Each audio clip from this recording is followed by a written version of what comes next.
கடல் பதித்து மூன்று நெறி வளர்த்து கற்று களை மிகுந்த தாயகமே. கற்றங்கடல் மீது கரங்களில் விளையாடும் காவலன் தென்பாண்டி வையகமே.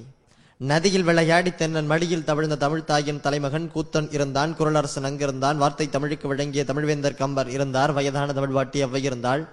அரசியலும் குதூகலமாய் புடைச்சூட நாடறிந்த புகழிந்தி அங்கிருந்தான். அக்கீரன் அண்ணாக நவ்வசலை ஒன்சாத்தான். ஓகோர் மாசாத்தி சிலம்பெடுத்த தக்கோன் காவலர்கள் மூவருமே காத்து நின்ற வாழங்கு காவல நான் நம்பி பாட்டெடுத்த அவன் தம்பி எத்தனை பேர் அத்துணை பேரும் மொத்தமாய் சேர்த்து யாப்பலா பாடலேனும் யார் தரும் கவிதை ஏனும் மாப்பலா போல் மடியில் வாங்கி காப்பலா தமிழர் நெஞ்சில் காலமெல்லாம் விற்றிருக்கும் மூப்பிலா தமிழ் முத்தமிழுக்கு என்னுடைய அன்பார்ந்த வணக்கம்.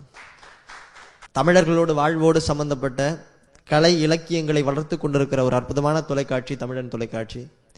அந்த தமிழன் தொலைக்காட்சியில இன்னைக்கு ஒரு நல்ல தலைப்போடு ஒரு பட்டிமன்றம் ஒன்று ஏற்பாடு பண்ணியிருக்கிறாங்க. என்ன தலைப்புனா, கலை இலக்கிய பண்பாடுகள் இன்றைய சூழலில் அடையாளத்தை இழக்கிறதா புதிய வடிவம் பெறுகிறதா? இப்படி இன்னைக்கு ஒரு அற்புதமான ஒரு கேள்வி. இந்த கலை இலக்கிய பண்பாடுகள்லாம் இப்ப என்ன பண்ணிக்கிட்டு இருக்கு, அது வந்து அடையாளத்தை இழக்குதா புதிய வடிவம் பெறுகிறதான்ற மாதிரி ஒரு கேள்வி கேட்டு இருக்கிறாங்க. இப்போலாம் பாட்டுலாம் ஏகப்பட்ட பாட்டுலாம் வந்து போச்சு. இந்த ஏகப்பட்ட பாட்டுலாம் வச்சுக்கிட்டு என்னென்னமோ படாத பாட்டுலாம் படுத்துது நம்மள. இந்த பஸ்ஸிலலாம் போகும்போது முன்னெல்லாம் பாட்டு கேட்காது, நல்லபடியாக பஸ் ஓடிக்கிட்டு இருந்தது. இப்போலாம் பஸ்ஸில் பாட்டுலாம் ஓட ஆரம்பிச்சிருச்சு. எல்லா பேரும் கீழே விழுந்துக்கிட்டே இருக்கிறாங்க. எங்கள் ஊரில் ஒரு டிரைவர் இருந்தார். அவருக்கு பஸ்ஸில் பாட்டு போட்டால் தான் ஒரு ஓட்டக்கூடிய ஒரு மூடே வரும் அவருக்கு. அது அந்த காலேஜ் பஸ்லாம் போகும்போது பொம்பளை பிள்ளைலாம் ஏற்றிக்கிட்ட ஒரு பாட்டை போட்டால் தான் அவருக்கு ஓட்டக்கூடிய ஒரு மூடே வரும். ஏ ஜிங்கி ஜிங்கி ஜிமிக்கி போட்டு ஜில ஜிலுக்கிற ரவிக்க போட்டு எங்க நீயும் கிளம்பி போற சொல்லு வேகமா துணைக்கு நானும் சேர்த்துக்கிட்டே கண்ணையும் போவம்மா ஜிஞ்சிக்கா ஜிக்கா ஜிஞ்சிக்கா. அந்த மாதிரி பாட்டை போட்டாதான் மனுஷனுக்கு ஓட்டக்கூடிய ஒரு மூடே வரும். அப்பதான் கலகலப்பா ஓட்டுவார் பாருங்க. அப்படியே ஒரு 150 கிலோமீட்டர் ஸ்பீட்ல ஓடிட்டு இருந்தார். பக்கத்துல பொம்பளை பிள்ளை எல்லாம் நிக்குது. எல்லாம் டிக்கெட் வாங்கியாச்சா கண்டக்டர். ஒரு கேள்வி சொன்னிச்சு கூட்டத்துல, எது டிரைவர் போற பார்க்க பார்த்தா எல்லாம் டிக்கெட் வாங்கி போட்டுருக்கு அப்படின்னு. அப்படியே சொல்லிட்டு இருந்து பாருங்க. ஒரு ஆள் கீழே விழுந்துட்டான். ஐயோ வண்டி நிறுத்துக்க, ஒரு ஆள் கீழே விழுந்துட்டான். நான் நிறுத்த மாட்டேன், கண்டக்டர் விசில் அடிச்சாதான் நான் வண்டியை நிறுத்துவான் நான் டிரைவர். ஆனா முட்டா பேல விழுந்ததே கண்டக்டர் தான். ஐயோ கண்டக்டர் விழுந்துட்டாரான்னு சொல்லிட்டு வண்டியை திருப்பினா பாருங்க. வயக்காட்டில் கொண்டு போய் விட்டான் வண்டியை. ஐயோ ரத்தம் எல்லாம் விழுந்துருக்காங்க. ஒரு ஆள் என்ன பண்ணா, ஐயோ என் கைப்பெடுத்து அப்படின்னா. கண்டக்டர் அங்க இருந்து வந்து, ஏண்டா கத்துற, அங்க பாரு ஒருத்தனுக்கு தலையை போடுத்து அவன் கத்துறானா பாரு அப்படின்னா. ஏண்டா கை போனதுக்கும் தலை போனதுக்கும் வித்தியாசம் தெரியாதா அறிவிட்டவனு சொல்லிட்டு காலில் கை வச்சா பாருங்க. கண்டக்டரோட காதை காணும். ஐயோ காதை காணும் கண்டக்டரோட காதை காணும்னு கத்திக்கிட்டு இருக்காரு.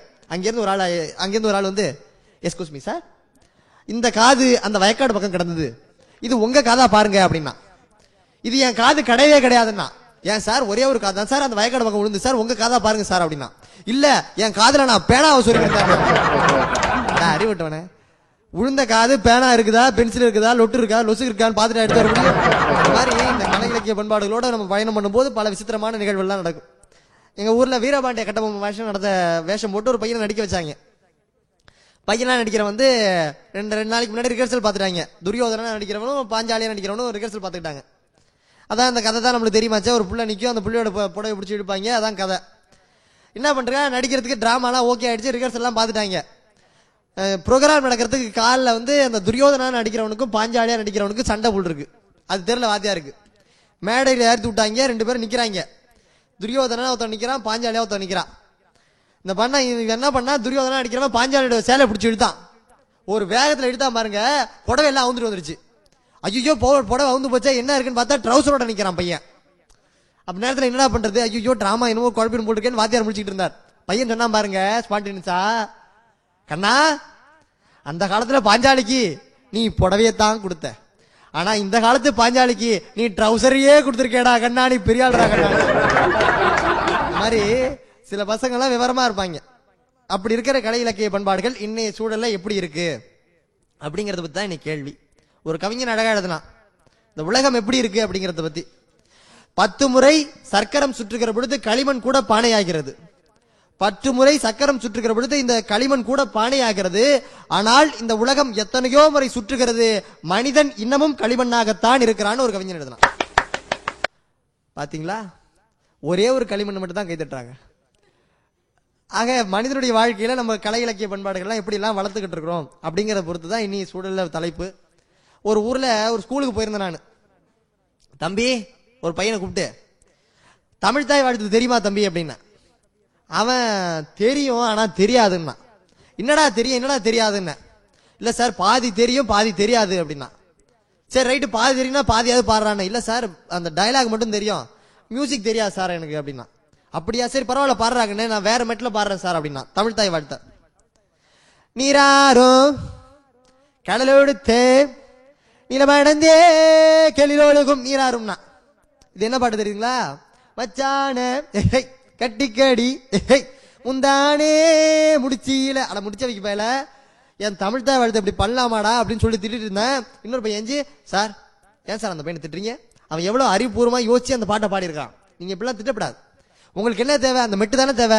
நான் மட்டும் பாடுறேன் சார், அந்த மெட்டை மட்டும் எடுத்து பாடுறேன் சார் அப்படின்னா. நீராறும் கடலுடுத்த நிலமடந்தை கெழிலொழுகும், இதான் மெட்டு. இந்த மெட்டை மட்டும் எடுத்து பாடினா பாருங்க அந்த பையன். கத்தாழே கண்ணாலே குத்தாதே நீ என்னே, இல்லாத இடுப்பால இடிக்காத நீ என்னே. பாடுற அவன் பாடினதாவது பரவாயில்ல போட்டு இருக்கு, நீ என்ன ஹாஸ்பிட்டல கொண்டு போய் சேர்க்கிற மாதிரியே பாடுறேடா அறிவிட்டவனேன்னு சொன்னேன். இன்னொரு பையன், ஏன் சார் இப்படி திட்டுறீங்க? பையன் எவ்வளவு அறிவுத்தனமா யோசிச்சிருக்கான். அந்த பையன் அப்படி திட்டப்படாது. நான் இப்ப உங்களுக்கு அந்த பாட்டு தானே வேணும், நாட்டுப்புற மெட்ல பாடுற சார்னா. இது நாட்டுப்புற மெட்ல பாடுறியா, சரி பாடுறான்னா. பாடினா பாருங்க. நீராரும் கடல் உடுத்த சீராரும் அதை நம்ம திகழ் பறத கண்டமிதில். அதுக்கு மேல போனா பாருங்க. தெக்கணமோ அதில் சிறந்த திராவிடனர் திருநாடும் தக்கதிரை திரைப்புத்தலும் தரித்தனரும் திலகமுமே. பக்கத்துல இருந்த பையா, ஆமா ஆமா ஆமா தமிழ் தாய் வாழ்த்து. தமிழ் தாய் வாழ்த்து இப்படிதான் போகணுமாடா உங்கள்கிட்ட அப்படின்னு நினைச்சுக்க வேண்டியதா இருக்கு. இப்படி ஒரு பக்கம் பார்த்தா நல்லாவும் இருக்கு, ஒரு பக்கம் பார்த்தா நாராசமும் இருக்கு. எது மிஞ்சி இருக்குது அப்படின்றத பத்தி கேட்கறதுக்கு தான் இன்னைக்கு ஒரு அற்புதமான தலைப்போட பேச்சாளர்கள்லாம் வந்திருக்கிறாங்க. கலை இலக்கிய பண்பாடுகள் இன்றைய சூழலில் அடையாளத்தை இழக்கிறதா, புதிய வடிவம் பெறுகிறதா? புதிய வடிவம் பெறுகிறதுன்னு சொல்லிட்டு ஒரு 2 பேரும், அடையாளத்தை இழக்கிறதுன்னு சொல்லிட்டு ஒரு 2 பேரும் வந்திருக்கிறாங்க. அதுவும் அந்த டீம் எல்லாம் பாருங்களேன். இந்த பக்கம் பாருங்க, 2 அணகுண்டாவை பக்கத்துல பக்கத்துல உட்கார வச்ச மாதிரி இருக்கு. அவர் பாத்துங்க, அவர் வந்து கரிச்சட்டியில போட்ட அண்டா, இது வெள்ளச்சட்டியில போட்ட அண்டா. நல்ல மனுஷங்க 2 பேரும், நல்ல நண்பர். பொன்னந்திட்டு கலை இலக்கிய பண்பாடுகள் இன்றைய சூழலில் புதிய வடிவம் பெறுகிறதுன்றத பத்தி பேச வந்திருக்கிறாரு. அவருக்கு சலைச்சவர் கிடையாது நானு அப்படின்றதுக்காக இன்னொருத்தர் வந்திருக்கிறார், பெரிய மனுஷன். புதுச்சேரியில இருந்து வந்திருக்கிறாரு, புதுவை சதீஷ். புதுச்சேரியில இருந்து வந்திருக்கிறாருன்னு நீங்க தப்பா நினைக்காதீங்க, தெளிவா தான் இருப்பார் மனுஷன். அது மாதிரி எழுத்தாப்புல பாத்தீங்கன்னா இந்த அம்மாவை பத்தி நம்ம சொல்லவே தேவையில்லை. இவங்க சிரிச்சாங்கன்னா 10 பேர் காணா போயிடுவாங்க. கோல்கேட் விளம்பரத்துல இந்த அம்மா தான் கூட்டு நடிக்க வைக்கணும்னு கேட்டுக்கிட்டு இருக்காங்களாம். நல்ல பேச்சாளர். தஞ்சை சரபோஜி மன்னர் கல்லூரியிலே படித்துக் கொண்டிருக்கிற மாணவி பொன்னை கவிபாரதி, தஞ்சாவூர்ல இருக்காங்க. பாத்தீங்களா, சாங்காய் அப்படின்றாங்க. அது பேர் அந்த பையன் அவர் பாருங்களேன், அவரை பத்தி நான் சொல்லியே ஆகணும். அவர் வந்து நல்ல ஊர்ல இருந்து தான் வந்திருக்கிறார், திருப்பூர்ல இருந்து வந்திருக்கிறார். நம்ம எல்லாரும் ஜட்டி போடுறதுக்கு காரணமா இருக்கிற ஒரே ஊர். அது ஏன் சொல்றேன்னா, ஒவ்வொரு ஊருக்கும் போனா ஒவ்வொரு கிஃப்ட் கொடுப்பாங்க. மணப்பாறைக்கு போனேன். மணப்பாறையிலே பட்டிமன்றம் நடத்திய பட்டிமன்ற நடுவர் சிதம்பரம் விலைக்கு வித்தனவர்களுக்கு மணப்பாறை முறுக்கின் சார்பாக 10 பாக்கெட் முறுக்கு கொடுக்குறோம் அப்படின்னாங்க. திருநெல்வேலிக்கு போனேன். அங்க போனா இங்க அற்புதமாக பட்டிமன்றம் நடத்திய நம்முடைய சிதம்பரம் விலைக்கு வித்தனவர்களுக்கு இருட்டு கடையின் சார்பாக 10 கிலோ அல்வாவை தருகிறோம் அப்படின்னாங்க. அது மாதிரி திருப்பூருக்கு போனேன். திருப்பூர்லயும் பட்டிமன்றம் நடத்தினோம். பேசி முடிச்சதுக்கு அப்புறம் ஒரு கம்பெனிக்காரர் வேலை வந்தார். திருப்பூரிலே இப்படி ஒரு அற்புதமான பட்டிமண்டபத்தை நடத்தி காட்டிய சிதம்பரம் இலக்கிய வித்தனவர்களுக்கு 10 ஜோடி ஜட்டிகளை தருகிறோம். அது மாதிரி இந்தியா உலகம் முழுக்க ஜட்டி போடுறதுக்கு காரணமா இருக்கிற ஒரு அற்புதமான ஊரு திருப்பூர்ல இருந்து வந்திருக்கிறார் திருப்பூர் லட்சுமணன். பாத்தீங்கன்னா அவருக்கு மட்டும் சரியான மரியாதையா. இப்படி ஒரு 4 பேச்சாளர்கள், நல்ல தலைப்பு, நல்லபடியா பேசுவாங்க. முதல்ல பட்டிமண்டபத்தினுடைய விவாதத்தை தொடங்கி வைக்கிறதுக்காக பொன்னந்திட்டு கோ கதிரவன் அடையாளத்தை இழக்கல, அது புதிய வடிவம் பெறுகிறதுன்னு பேச வராரு. வாங்க.